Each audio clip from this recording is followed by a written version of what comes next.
Gå hjem og gå på siden da. Ja. Per Øyvind Sørbø, fornøyd med kampen. Resultatet 5-2.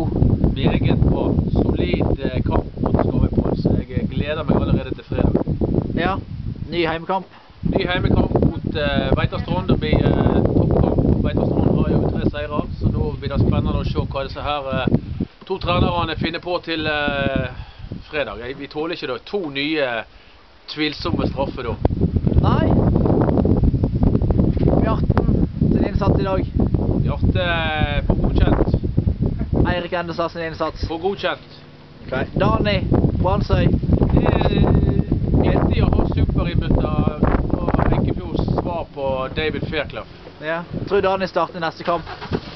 Jeg er ikke trener, så jeg vil ikke uttale meg. Yes. Takk for oss fra Eikfjord Stadion i dag.